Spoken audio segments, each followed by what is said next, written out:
Welcome to the Orange is the New Black podcast. I'm with my boy, my co-host, Ace Boogie, New Stripe City. Say what's up to the world, my man. Hey, what's up, world? We have a special guest on here tonight. It is my man, Eddie, DJ Etrayn, DJ Extraordinaire. Tell everybody what's up with you tonight. Tell them where they can find you. What's up? You can find me at DJ Etrayn on all social media platforms on Facebook, Instagram, Twitter, TikTok. There's a new one every other day. So it's DJ Etrayn on all of that.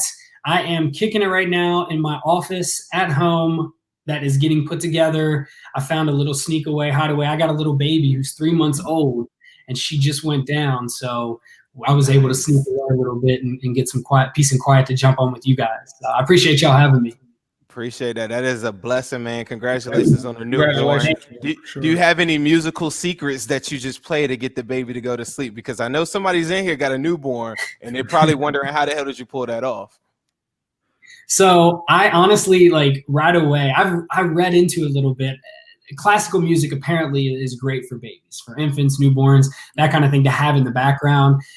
Intellectually, it's supposed to enhance them, yet to be determined because we've been playing a little bit. We'll see. She's advancing, so it might be working. But honestly, man, I'm all over the board with music. Literally, as cliche as it may sound as a DJ, like, oh, I like everything. But I literally, from what we'll probably get into it, like what I grew up on, some of my favorite stuff. So I've been sneaking things in here and there, obviously give her the edited versions of everything. A little too young for that. So, but yeah, any of the classical jams have been working lately, like the classical music, Beethoven, Mozart, that kind of stuff. A little Beethoven in your playlist. That's pretty.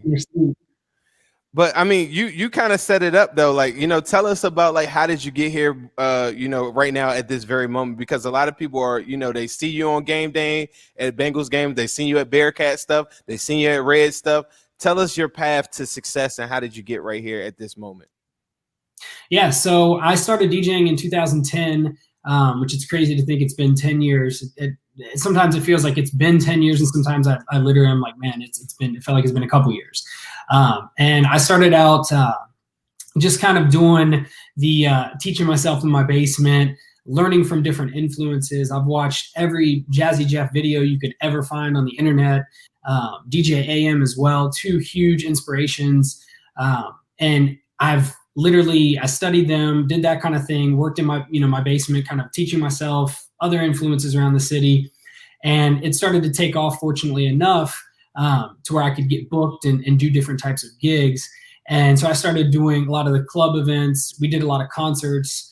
My partner, manager, Sean Heron, he had me moving up and DJing for the likes of Big Sean, Machine Gun Kelly, Kendrick Lamar, Wiz Khalifa, Avicii, a lot of different artists like that, which really kind of, it was a blessing because I was still learning, but I kind of got thrown to the wolves, and It was more a sink or swim kind of thing, and learn on the go, which I'm very thankful it happened that way.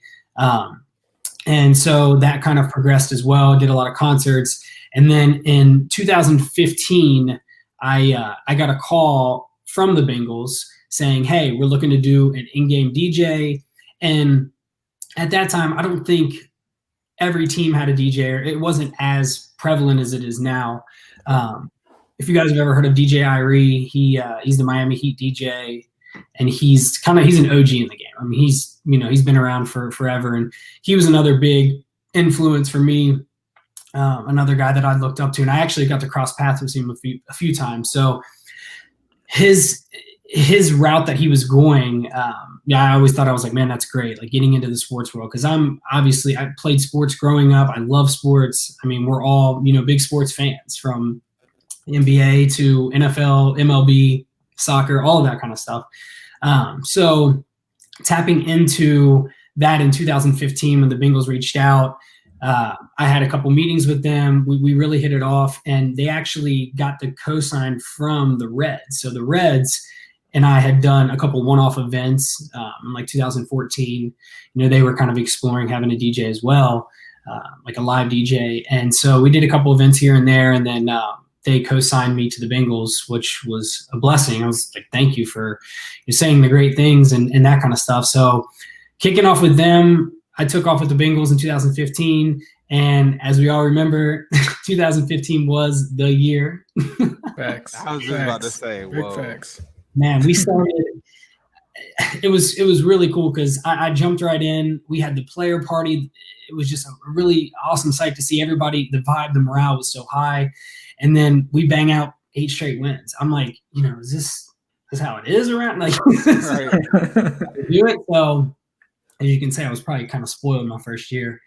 And we all know there's been ups and downs and all that kind of stuff. But getting into it, it was awesome. 2015 kicked that off, and then from there, I jumped in with the Reds more full time as well. And I do more like on camera work and a lot of hosting in the stadium, in the ballpark.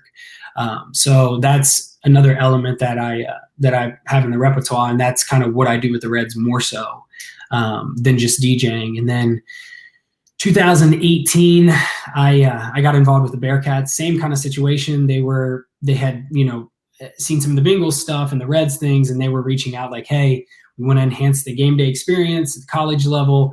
And, I jumped in for basketball first and then football, and then now do both. And college environment is totally different than pros, and they're both amazing in each side. But yeah, it's been a blast being able to do both NCAA and NFL and MLB. So you kind of get like the best of both worlds, because you got one foot in the sports industry and you have another foot in the music industry. And like you said earlier, you've been with some notable artists. You talk about Neo, Usher, J. Cole. It's almost like, who haven't you been with? JayZ and Beyonce on the Run tour leg in Cincinnati, JayZ. Do you have any like crazy funny stories that no one would believe about those people? Like when you had those experiences with them, was it just like, oh my God? Because like most people, they say when they meet Beyonce, it's just like they like freeze up and they don't know what to say. Like, did you have any of those moments with any of those artists? Honestly, I'm thinking of a couple. One that comes to light, the artist that I'd worked with that we were jumping on some different tours, we opened up for Kendrick Lamar, and this was literally like probably 2 days after Good Kid, Mad City dropped. Ooh, so, and that means from 2010 to 2020, when it comes to rap hip hop, I don't know if I have a more favorite album than Good Kid, Mad City. I don't know. It was just different. It was Kendrick's. It was when he became, I think, more popular to all of America. His albums and mixtapes before that were great, but so it was like right after that dropped, we had already like listened to it front to back, and we were in West Virginia, this auditorium, and we were hyped. We're like, yo, open up for Kendrick Lamar. This is dope. And I caught him backstage, and he came up to me. Like he didn't come up to me. He was passing. We were passing. And I was like, Kendrick, man, big fan. You've been killing it, this and that. And he had a huge like glass of wine, which was really random. I was like, yo, you sipping on wine. Like in a goblet? Like a goblet. And, he had on house slippers, and bro is not that tall. So he was like right here. And he just was so smooth. I remember just chatting with him for a minute. And it was probably a week after that, he just really, really blew up. But I remember him in his wine and his slippers, just, keeping it real and not anything crazy, like some artists maybe, or some people, some artists that are, kind of blowing up or blown up, that they're kind of in their own deal. And he was real chill. I did a show with French Montana one time, and it was, let's just say it wasn't selling well, and it was pretty low key, and he was pretty popular at the time. Right. And I was just coming off stage after kind of like doing a hype set, that type of thing. And he was like, hey, bro. I was like, yeah. He's like, man, like he was like looking around all nervous. He's like, what's it look like out there? He's like, I was like, bro, to be honest, it's light. And he's like, what, like 100 people, 50, like he was low key kind of tripping. Well, what year is this French Montana though? Is this like after big record French Montana, or is this like Coke City French Montana? This is like one or two. This is like, I don't even know if like Pop That had come out yet. It was it might have been, it was an old French Montana, like Max B French Montana. Well, that was like because I'm a huge Dipset fan. Right. Okay. Dipset is where it's at. Max B, man. If that's one guy, if I'm gonna tell you, I got a Max B, right? I'm sorry. Like I was in school. I went to NC State. I went to a show or whatever, right? I'm just thinking like Dipset, they're in like heavily connected to North Carolina. So doing a show, I mean not doing a show, at a show, Freaky Zeke, couple other diplomats like whatever. Max B is like beefing with them at the time. Yeah. You know, like this is what. So me and my girlfriend at the time, who is now my wife or whatever, we were just hanging around. But she's a big Max B fan. Yeah. So she's hanging out like, you know, like with Max, and I'm like on this little couch or whatever, and I'm like hanging around him. I got a million pictures and everything, but the whole time he kind of was like looking across the room, and so I'm thinking to myself, I said, man, hold up. And I look, and it's like all these Dipset dudes in there. And so I'm like telling her, I'm like, man, I think they think that we like came here with him or something like that.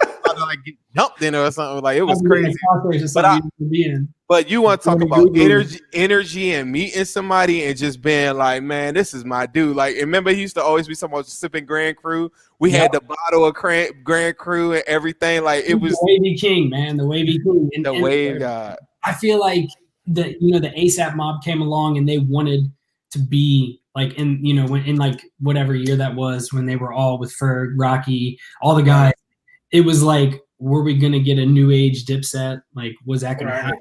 That type of thing. It's only one Dipset, man. I feel like it's only I feel like they were taken for granted because you always have all of these classic rap groups, right? You had G Unit, you had D Block, you had Wu-Tang Clan, but Dipset was just different. And I think my wife was actually talking about it because we grew up in the same era, and there was like a debate, like who was the biggest group? Was it? I think that the question was when JayZ and Nas had like their feud and stuff, was Dipset bigger than them? And I was like, I kind of feel like they were because you had like kids everywhere wearing pink. Like everyone wanted to be like Dipset back in that day, like literally everyone. I have an unpopular take, and I always like argue with friends and this and that, but like flow wise, I'm like way Cam. Cam is underrated.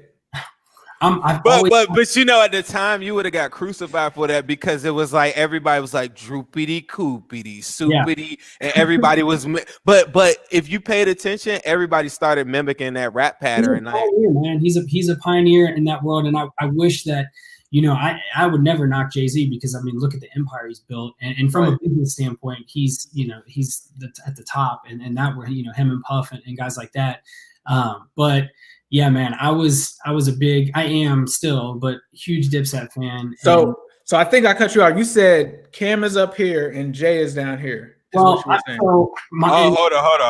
That's not what he said, did he? No, my unpopular take when it comes to my personal favorites. Right. Like as far as rappers, I'm like Cam and then I'm like Jay under. Right. No, that's nothing wrong with that. No, I'm with that too. Like I'm with that too. Like from a commercial yeah, bro. Like if you go to, I mean, if you go and put on like a Dipset hit right now, I don't know though. See, like, all right, Ace will tell you, I did like one of those versus battles with like one of my friends, like on Instagram or something one day, and I had Kanye and the other guy had Jay. And prior to me saying I'm gonna do these songs and stuff, I was like, man, Jay got so much stuff, but I got these Kanye. I started like doing like playing like a lot of Jay stuff, and I was like, whoa, like. Yeah. It is like kind of crazy, like how he has major hits that transfer to the streets and to the like commercial, like that is the one thing that nobody could take away from JayZ. It was a big crossover there, and that's and I feel like there was I lost my train of thought. I was gonna say, oh no, so I was thinking JayZ.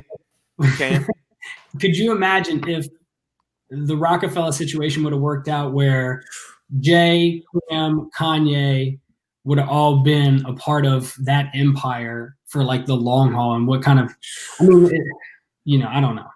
Yeah, I'm a major Cam fan, so like you won't get no like gripe from me from that, but from the masses, like yeah, for sure. Yeah. unpopular opinion too. I think Section 80 is better than Mad Kid. But let me. I love Section 80. I can't disagree with that take because it's so close. I mean, Section 80 was like one of those where people who had listened to Good Kid, Mad City first, it was like, yo, go back and listen to this too. Right. So, but right. See, or OD is slept on as well. OD is a good one as well. Just moving forward to like the Bengals stuff, like on game day, can you tell people like what we're talking about? Some of the artists that you work with, some of the artists that you enjoy listening to. What are the songs or what are the artists that get like the stadium like more riled up, more hyped than anything? So I'll put this into two different things. So we'll go players first, like what I think gets them more hyped and what works well with them, and then in the stadium sense after that. So touching on players right now, so a lot of what goes behind me working with the players on like the player mix and what I'm playing early on, it's a lot of stuff that, you know, I'm looking into, or it's popular right now, or you know, a guy that I have talked to the last couple of years that's a big proponent on certain song requests is Tyler Boyd. And if you look out there, of anybody that it's Tyler. So he, I love his energy, man. I love his vibe, and so him and I've him, Joe Mix, and a couple other guys that are very heavily involved in like, hey, this is what I like, this is what I'm listening to, and I want to get them involved. It's why wouldn't I? You know, it's the type stuff. If I'm warming up, you know, I'd love to have my input as well on what gets me hype and very important. What I like. So everything from, you know, this year has been heavy on Young Dolph, you know, always playing Dolph. Key Glock has been heavy on, you know, what, and that's okay. So we'll get into that's all Tyler Boyd plays. Like, that's what I was about to say. That's all he plays. If you're listening to this right now and you have no idea who we're talking about, Key Glock is an artist from Memphis that came in with another guy, Young Dolph, that he mentioned. But Tyler Boyd, if you watch any story, anything that he ever does working out, he listens to Key Glock. Yep. And so, and I'll comment on that later, because as big of a Dipset fan growing up, I'm an even bigger 3 6 Mafia fan. So that's like 3 6. Yeah, they don't get the credit that they deserve at all. We'll go down a whole rabbit hole with that. So we'll keep going. So as far as player stuff, you know, that kind of thing. And then Future's always popular. Anytime Future drops a track, you know, it's getting in the mix, that kind of thing. So a lot of the player stuff, it's a blast. I enjoy working with them on, you know, kind of curating something that they like, that, you know, I put my own spin on, that type of thing. And then it's awesome during that, watching the other team. Like, I have the last 2 years we've played the Browns, I've taking videos of Odell because he's like the #1 dude that wants to dance and get hype. And it's dope when you see our team hype and then, you know, it translates to the other. And I'm not like trying to get the other team hyped, obviously, but it's inevitable if, you know, they're all vibing to the same stuff.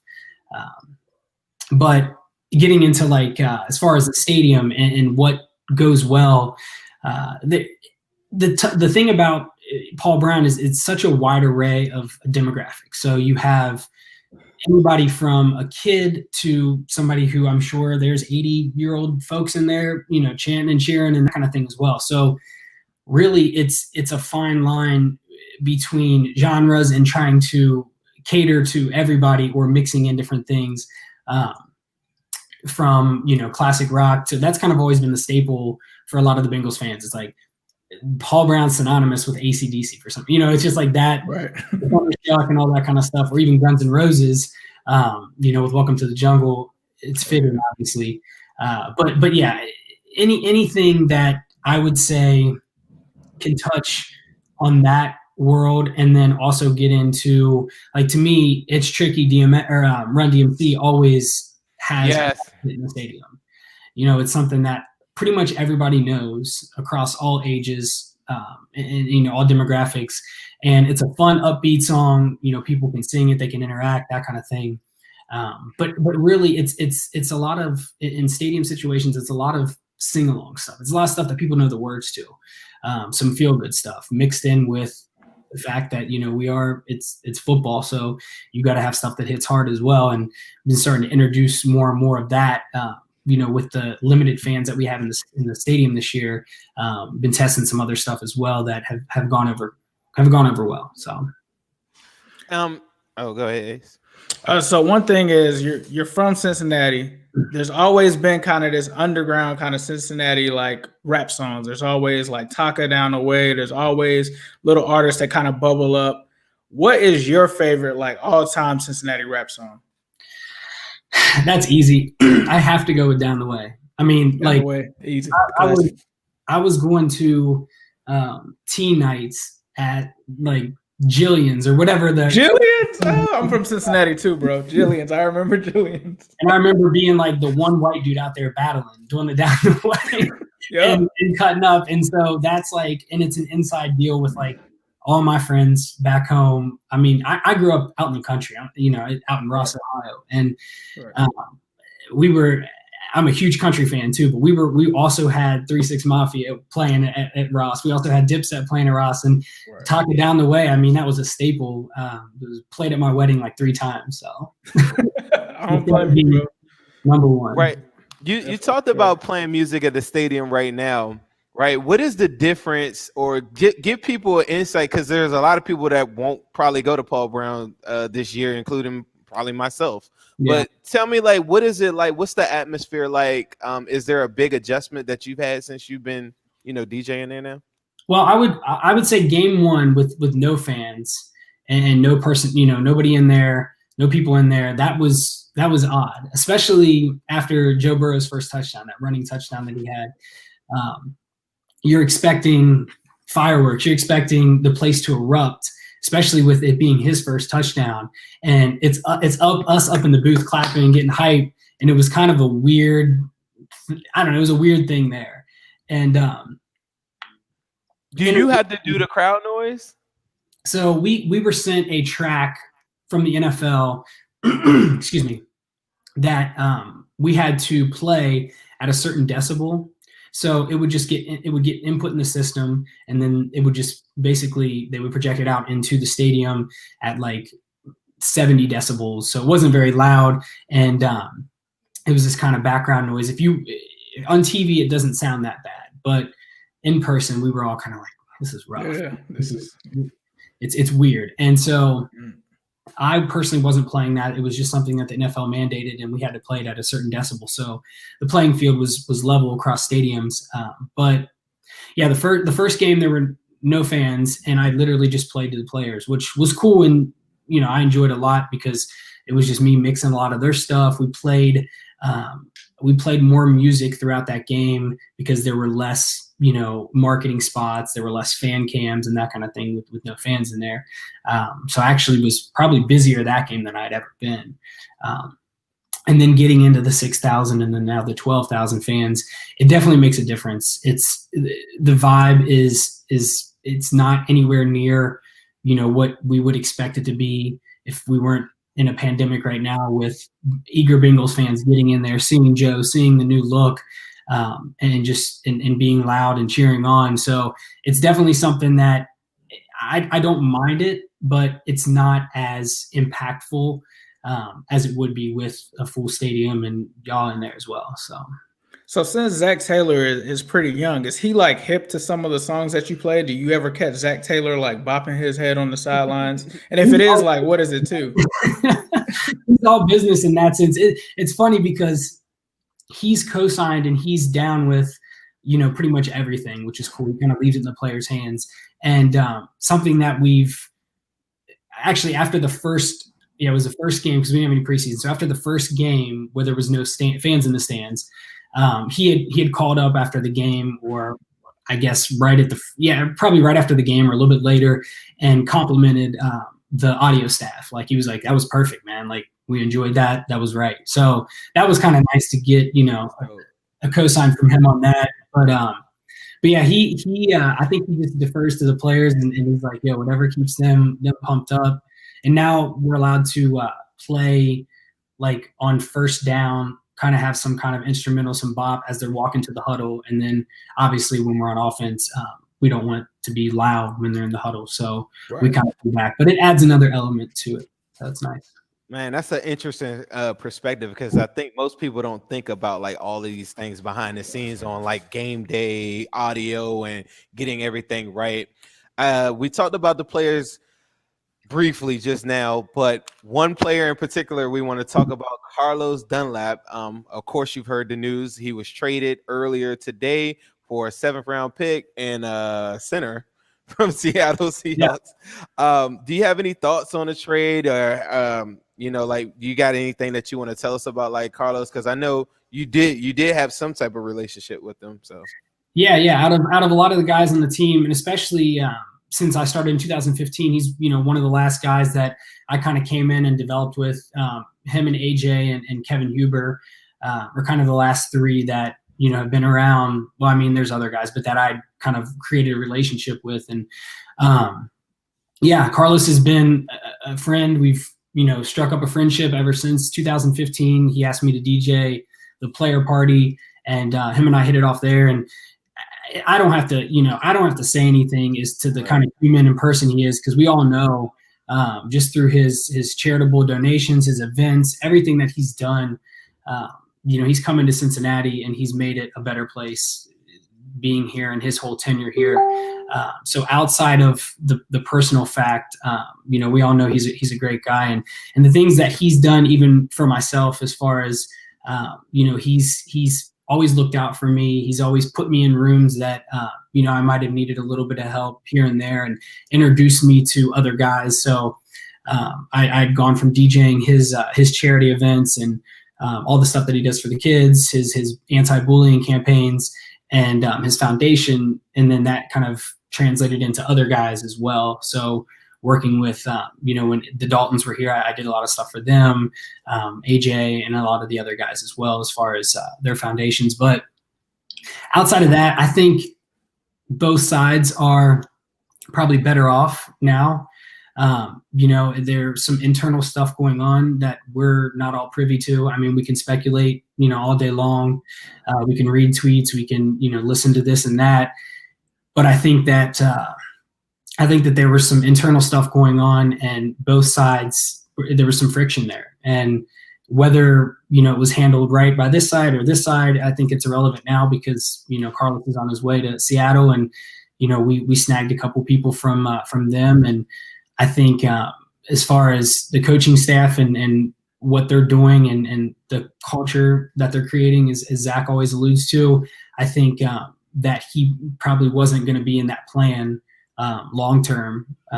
So I think it's the best move for both sides, and I want to see him go there, and I want to see him crush it. I mean, a lot of the guys I look at too, I like to, I don't just look at them as what they do on the field and from the football standpoint, especially becoming friendly with them, knowing their family, meeting their parents, meeting their kids, and knowing that they, do a lot of stuff outside of football, and that football doesn't necessarily define them. And it's the business that they're in. And I would hope the same for anybody that, I would come across. If I'm doing something in my professional career, I would like them to look at that differently than how I am as a human. Outside of that, a friend, a father, anything like that.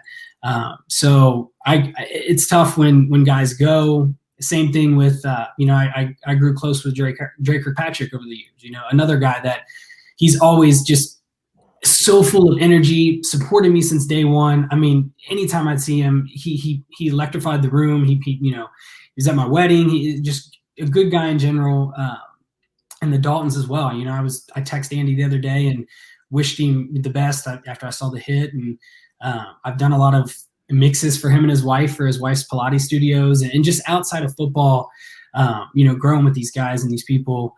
And so it's always tough when someone that you've done that leaves, but can't do anything but wish the best for him, man. So I think it'll be a resurgence. I think it'll be new energy for him, and he'll go do his thing. For sure. I would have liked to see him get the sack record though.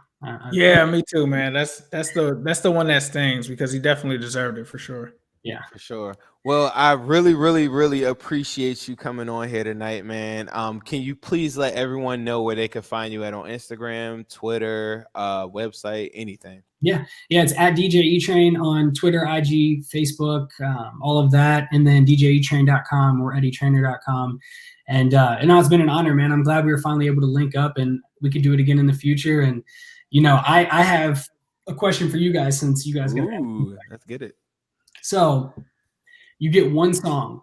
You are an MMA fighter. You're a boxer. You're coming out. You're hyped. You're at your MGM Grand. You're fighting Floyd Mayweather in boxing, or you're fighting Conor McGregor in MMA. What's your one song that you're coming out to that gets you hyped?